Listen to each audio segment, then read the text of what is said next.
CBG, Compagnie des bauxites de Guinée, un patrimoine minier du pays dont les exploitations de bauxite ont démarré en 1973.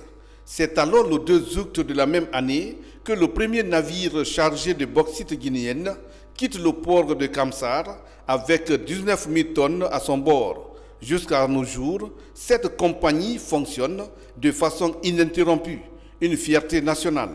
À chaque 5 ans, nous changeons de plan stratégique. Nous adaptons notre vision stratégique aux réalités. La nouvelle vision stratégique de CBG prend en compte toutes les parties prenantes de la société, à savoir les communautés, le gouvernement, les salariés, les actionnaires. Donc il n'y a plus une société qui avait pour mission de satisfaire les salariés. Nous sommes une société qui est au service de toutes ces parties prenantes. Les communautés, le gouvernement, c'est pourquoi nous voulons accroître nos opérations, nos productions, pour davantage donner des revenus à l'État guinéen, plus de dividendes aux actionnaires.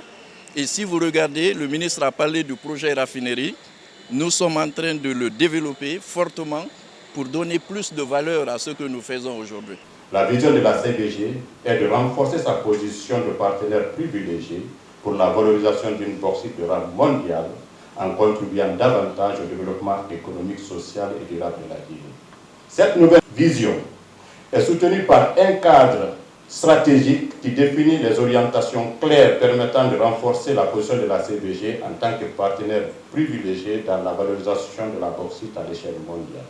Pour s'assurer de l'application des mesures sécuritaires au travail, des mécanismes de promotion de la paix et du respect du contenu local, le ministre des Mines et de la Géologie et celui de la fonction publique et du travail rencontrent les responsables et les travailleurs ainsi que les autorités administratives, régionales de Bokeh et les partenaires.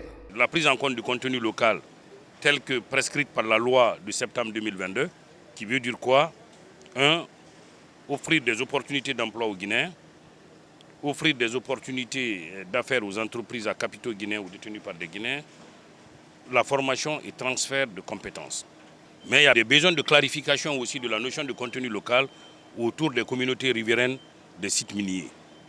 Parce que le gouvernement a constaté qu'il y a une certaine mauvaise interprétation de ce que la loi dit. Les seuls emplois réservés aux communautés riveraines prévu par le code minier, c'est les emplois non qualifiés. Je parle sous le contrôle avec mon homologue, le ministre du Travail et de la fonction publique. On est venu donner ces clarifications. Le reste des emplois est destiné à l'ensemble des Guinéens. On est une république, une nation. Vous êtes de la localité. Aujourd'hui, vous bénéficiez de ces emplois. Grâce à ces emplois, vous parvenez à faire vivre vos familles. C'est une chance.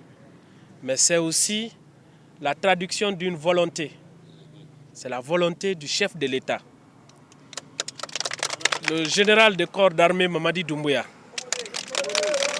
qui a demandé à toutes les sociétés, y compris les sociétés minières, de faire des questions de développement des communautés une question prioritaire. Et CBG n'a pas même attendu ça. Il a commencé à mettre cela en pratique. Vous savez, on ne peut pas faire ça sans quelque chose de très cher à tout pays. C'est ce qu'on appelle la paix. Sortez aujourd'hui, barricadez les routes et autres. Certes, la société va souffrir, mais qui va perdre? C'est la communauté qui va perdre.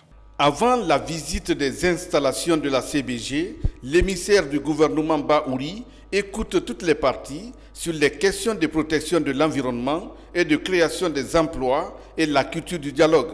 Des débats axés sur les destinées de cette entreprise commune pour aider les autorités du secteur des mines d'assurer leur rôle de régulation de la gouvernance minière et de mise en œuvre de la politique de l'État en matière des mines.